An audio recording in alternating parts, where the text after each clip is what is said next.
હાલ્યો ઓય બાપા હે ચક્કર આવી ગયા કે બે ભાન થઈ ગયા એક બાજુ જોતો પડે મને તો એવું લાગે બે ભાન થઈ ગયા લાગે હું તમે તે આમ કાઈ ધોકા મરાય પણ મેં તો પગમાં ધોકો માર્યો તો હે હાશ લ્યો ભાનમાં તો આવી ગયા હે ભાઈ તમે કોણ છો હું ભોળા દાદા ઈ કોણ ભોળા દાદા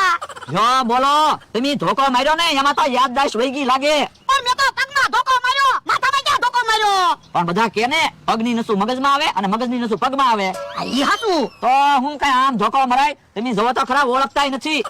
હે ભાઈ તમે કોણ છો મને નથી ઓળખતા ના ના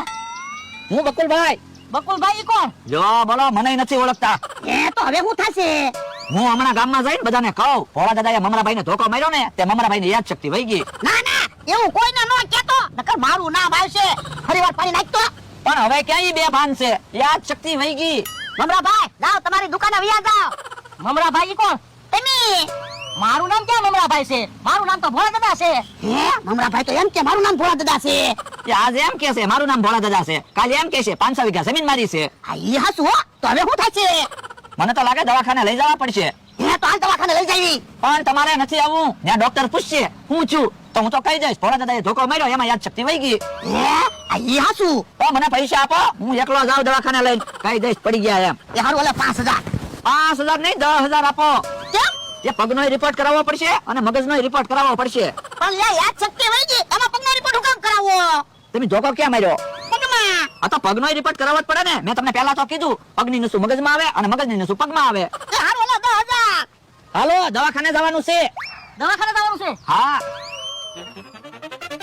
લ્યો બોલો ઓલી વાડિયા હું ડુંગળી લેવા વયો ગયો તો હારું હતું 10000 જા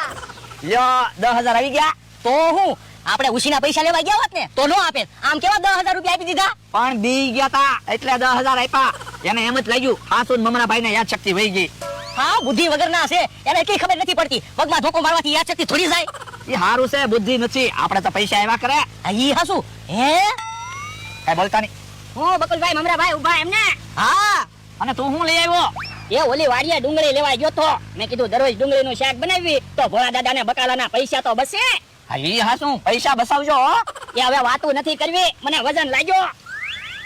બકુલભાઈ ભોળા દાદાનો માણસ ભોળા દાદાને કઈ નહીં દે ને હવે ભલે ને કહી દે આપણે પૈસા તો આવી ગયા આ ઈ હાસુ ઈ મારો માણસ આવ્યો જલ્દી હાલ ને મને ક્યાંય ગમતું નથી કેમ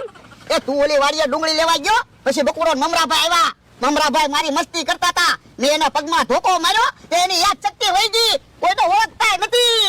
હવે ખોટું હું બોલો મમરાભાઈ બધાયને ઓળખે હમણાં મારી આરે વાતોય કરી હે પણ બકુરો તો મમરાભાઈને દવાખાને લઈ ગયો હવે કાઈ બકુલભાઈ મમરાભાઈને દવાખાને નથી લઈ ગયા ઈ એની જગ્યાએ બે ઊભા હે તો કઈ 10000 રૂપિયા લઈ જા હે તો ઈ તમને છેતરી ગયા હાલ તો જલ્દી જાવું પડશે હે અહીંયા તો ઈવડાઈ નથી પૈસા આવી જાય પછી થોડા ઈવડાઈ અહીંયા ઊભા રહે